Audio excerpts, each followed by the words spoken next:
the politics of terrorism after the attacks in Brussels. Donald Trump says waterboard. Ted Cruz wants more police patrols of Muslim communities. Hillary Clinton says they're both inciting bigotry. So who's right? We're going to talk about that and more when we come back. In the wake of this week's terrorist attacks in Brussels, Muslims in various Western countries are becoming increasingly targets of criticism and anger. Here in the United States, some of the presidential candidates are aggravating the situation by calling for more surveillance of Muslim communities in the United States. Let's discuss this with my next guest. Zafar is the national spokesman for the Ahmadiyya Muslim community. That's among the oldest, largest American Muslim organizations. Harris, thanks very much for joining us. I want to discuss all of this, but give me your quick reaction to the terror attacks in Brussels.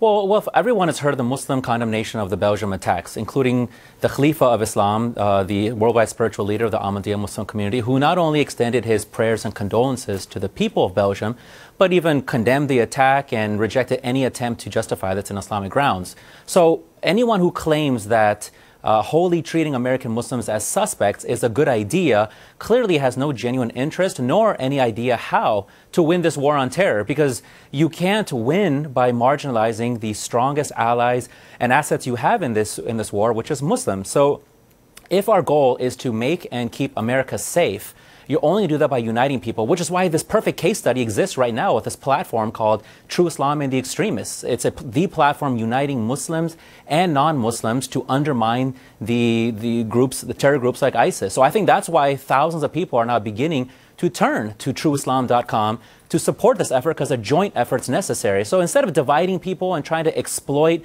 the death of innocent people to gain political points, I think it's time for us to talk about concrete steps to bring ISIS to its knees.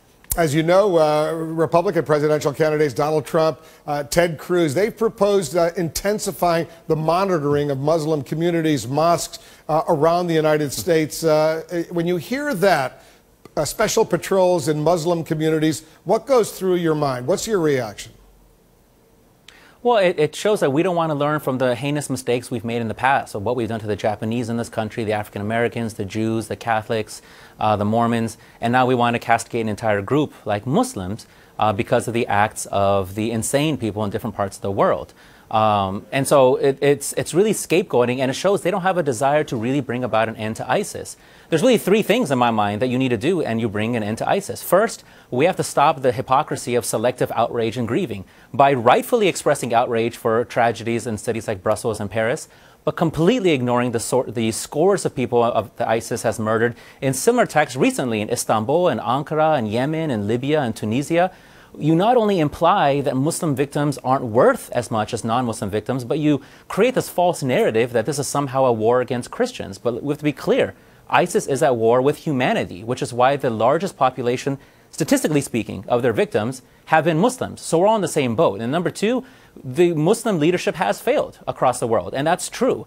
The secular leadership in Muslim countries needs to step up and to play an active role in restraining and containing ISIS through force. And then finally, like the president has said and like other people have said, in order to protect people from becoming sympathizers once you've destroyed ISIS, you need to be united in undermining their brutal ideology they use for recruitment, which is why efforts like trueislam.com are so important, as it provides real opportunities for us to partner to solve this scourge of terrorism, which affects us all.